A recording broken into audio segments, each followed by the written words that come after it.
हरि ओम कृष्णाय वासुदेवाय हरे परमात्मने प्रणतक्लेशनाशाय गोविंदाय नमो नमः।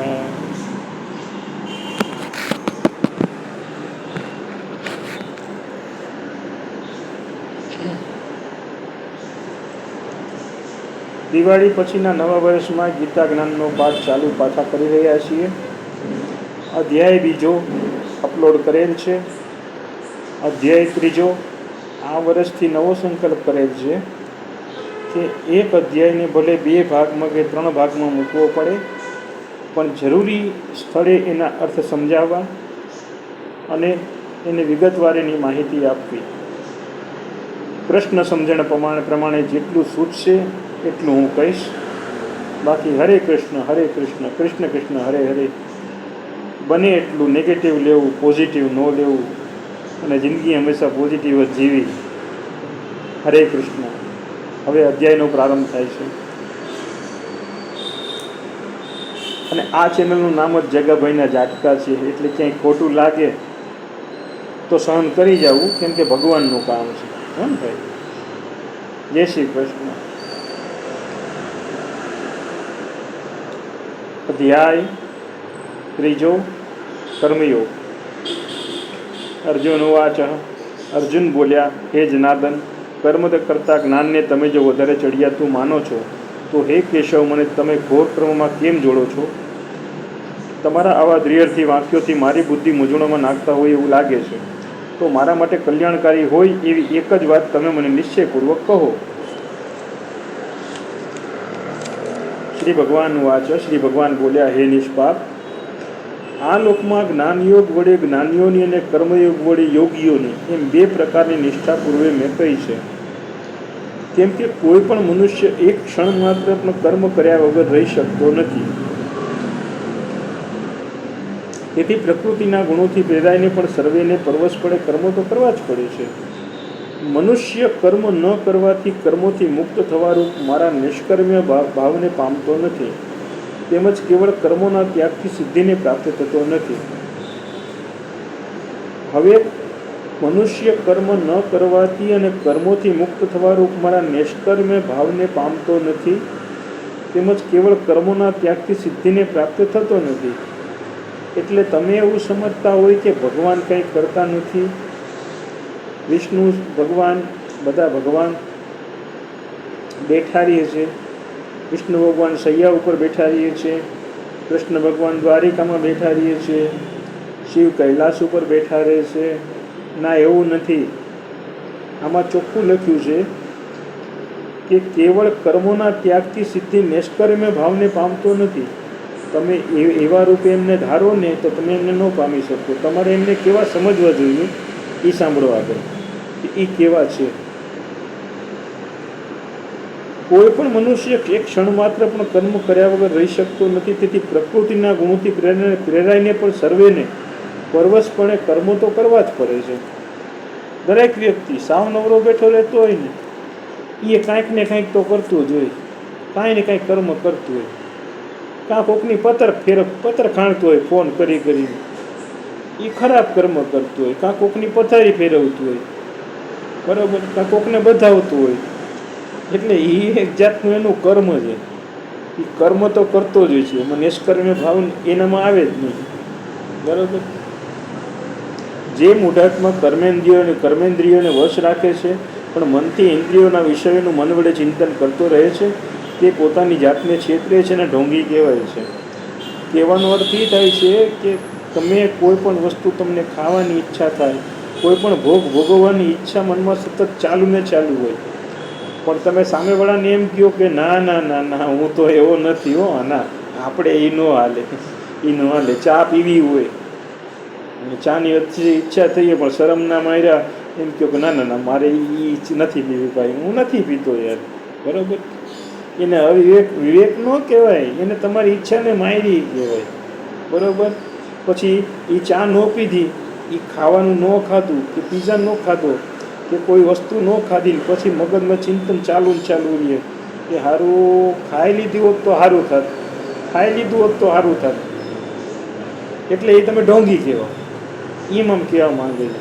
પછી કોઈ પણ વિષય ભોગવો, હા, કામનાનો વિચાર કરો ને પછી એમ કહો કે ના ના હું તો બહુ સીધો સાધો છું, આપણે એવું ન હોય મગજમાં, અને પછી સતત એના વિચારો ચાલુ હોય, એ ઢોંગી કહેવાય. તમારે આચરણમાં મૂકીએ ને મગજમાંથી એ કાઢવી પડે બધી કામનાઓને વિષયને ભોગો, ત્યારે ભગવાન બાજુ તમે જઈ શકો. બરાબર? આ વાંચવાનું ચાલુ કરજો એટલે ધીમે ધીમે તમે એ રસ્તે હાલ્યા જશો. કદાચ તમે એવા નહીં હો ને તો આ હાથમાં લેશો ને એટલે હવે આપણે આગળ વધીએ, બહુ પકાવ્યા. પરંતુ હે અર્જુન, જે મનુષ્ય પોતાની ઇન્દ્રિયોને મનથી અંકુશમાં રાખી અનાસક્ત ભાવે જે કર્મેન્દ્રિયોનું કર્મયોગનું આચરણ કરે છે તે શ્રેષ્ઠ છે. કામ કરતો જા, નામ લેતો જા. તું શાસ્ત્ર વિધિથી નિયત કરેલા સ્વધર્મરૂપ કર્મને કર, કેમ કે કર્મ ન કરવા કરતાં તે કરવું શ્રેષ્ઠ છે, અને કર્મ નહીં કરવાથી તો તારે શરીર નિર્વાહ પણ સિદ્ધ થશે નહીં. હે કૌંતેય, યજ્ઞ માટે કરેલા કર્મો સિવાયના બીજા કર્મો મનુષ્યોને કર્મો વડે બંધન પામે છે. માટે ફલાશક્તિ ત્યજીને તું પરમેશ્વરના નિમિત્ત યજ્ઞ માટે સારી રીતે કર્મનું આચરણ કર. તમે કોઈ પણ કામ કરતી વખતે એટલું જ વિચાર કરવાનો કે હું આ ભગવાન માટે કરું છું અને ભગવાનનું નામ લઈને કરું છું. જમવા બેસો ને ત્યારે ભગવાનનું નામ લઈને તમે જાઓ, કોઈ પણ ધર્મના હો, તમે તમારા ઈષ્ટનું નામ લઈને તમે જમો ને એટલે એ પ્રસાદી થઈ જાય. બરાબર? પણ એમને ખાઈ જાઓ એટલે એ પાપનો આહાર કહેવાય. સૃષ્ટિના આરંભમાં યજ્ઞ સહિત પ્રજાઓને ઉત્પન્ન કરીને બ્રહ્માએ કહ્યું, આ યજ્ઞ વડે તમે વૃદ્ધિ પાઓ, આ યજ્ઞ તમારી ઈચ્છિત કામનાઓને પૂર્ણ કરનાર થાય. યજ્ઞ વડે તમે દેવોને સંતુષ્ટ કરો અને પછી તે દેવો તમને સંતુષ્ટ કરશે. આમ એકબીજાને સંતુષ્ટ કરતાં તમે પરમ કલ્યાણને પામશો. તમને મનુષ્ય તરીકે યોની આપી છે કે કોઈ પણ પ્રાણી તરીકેની યોની આપી છે. તમને જે કર્મો કીધા છે એ રેગ્યુલર કરો. ચકલી કેમ સવારે ઉઠી જાય વહેલી આરામથી, બરાબર ને, એનું કર્મ કરીને પાછી માળામાં વહી જાય, એને ક્યાંય વાંધો ન થાય. બરાબર? બધા પ્રાણીઓને ક્યાંય વાંધો ન થતો. વાંધો આપણને જ આવે. સવારે 10 વાગે ઉઠવું, 12 વાગે ઉઠવું, નિયત કર્મો કરે. એટલે મનુષ્યને પોતાના બ્રહ્માજીએ યજ્ઞ સહિત પ્રજાઓને ઉત્પન્ન કરી અને યજ્ઞ આપ્યા. યજ્ઞ એટલે કે જે કર્મ કરો એમાં ભગવાનનું નામ લ્યો, નામ સ્મરણ. કળિયુગમાં એ જ યજ્ઞ છે. યજ્ઞ કરી અને તમે આગળ વધો. અને યજ્ઞ વડે સંતુષ્ટ થયેલામાં લખેલું છે, યજ્ઞ વડે સંતુષ્ટ થયેલા દેવો તમને ઈચ્છિત ભોગો આપશે, પણ તેમને આપેલા ભોગો તેમને સમર્પ્યા વગર જ જે પોતે જ ભોગવે છે તે નિશ્ચય ચોર છે. એટલે નામ લઈ અને સમર્પણ કરો, એને આવી જશે. બરાબર? યજ્ઞ કરતાં તેમાંથી વધેલો જમનારા સત્પુરુષો સર્વ પાપોથી મુક્ત થઈ જાય છે. જ્યારે જે પાપીઓ પોતાના શરીર પોષણને ખાતર જ રાંધે છે તેઓ તો પાપને જ ખાય છે. રાંધતી વખતે ભગવાનનું નામ લેતા રાંધો, તમારા ઈષ્ટદેવનું. અને ખાતા પહેલાં જો તમે એકવાર નામ લઈ લીધું ને, 2 હાથ જોડીને કે હે પ્રભુ, આ તમને અર્પણ કરું છું ને પછી હું ખાઉં છું, એટલે મેં આગળ કીધું પ્રમાણે પ્રસાદ થઈ ગયો, એટલે તમારું શરીર એ નિરોગી રહેશે. આમાં ગીતાજીમાં કીધું છે. અને આની એકેય વાત ક્યારેય ખોટી પડી નથી. 1000 લાખો વર્ષ થઈ ગયા. શું અમેરિકન અંગ્રેજ પ્રસંગ છે કે માથે મૂકી અને બનારસની શેરીમાં નાચ્યો હતો કે આટલા ગ્રંથો વાંચ્યા અને હવે મને જે જ્ઞાન જોઈતું હતું એની પ્રાપ્તિ હવે થઈ છે. તો આ એ ગ્રંથ છે. સંપૂર્ણ પ્રાણીઓ યજ્ઞ અન્નથી ઉત્પન્ન થાય છે, વરસાદથી અન્ન ઉત્પન્ન થાય છે, વરસાદ યજ્ઞથી થાય છે, અને યજ્ઞ કર્મોથી ઉત્પન્ન થનારો છે. કર્મ વેદથી ઉત્પન્ન થયેલા છે, વેદ પરમાત્માથી ઉપજેલા છે. આમ સર્વગ્રાહી રીતે જોતા સર્વવ્યાપક પરમાત્મા સદાય જ યજ્ઞમાં રહેલા છે. પરમાત્મા યજ્ઞમાં જ છે. તમે નામ સ્મરણ કરો એ તમારો યજ્ઞ છે, અને એ જ તમારા પરમાત્મા એની અંદર જ રહેલા છે. બરાબર? ગમે એ કામ કરતા હોય, ઓલા કસાઈ છે ને, એ જે એનું કાપતો છે ને, એના ઈષ્ટનું નામ લેતું હોય એટલે એનું કર્મ નિષ્કર્મે ભાવ થઈ જાય. કેમ કે એનું કર્મ છે, એ કરે છે. ચમાર છે, એ જોડા ધોતો સાધુ છે, એ યજ્ઞ કરતો. બરાબર?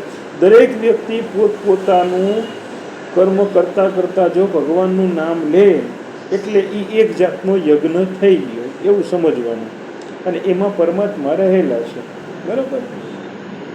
એ પાઠ આમ આ લોકમાં પ્રવર્તેલા ચક્રને જે અનુસરતો નથી તે પાપી જીવનવાળો તથા ઇન્દ્રિય લંપટ હોય વ્યર્થ જીવે છે.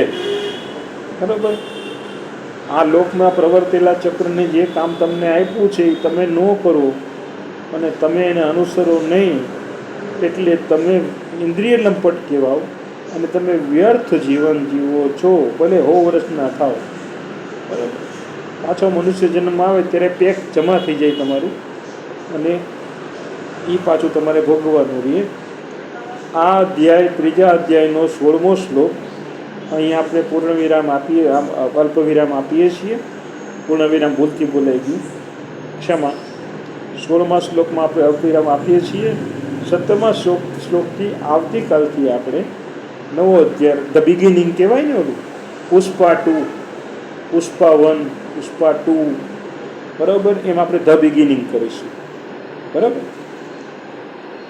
શ્રી કૃષ્ણાર્પણમસ્તુ.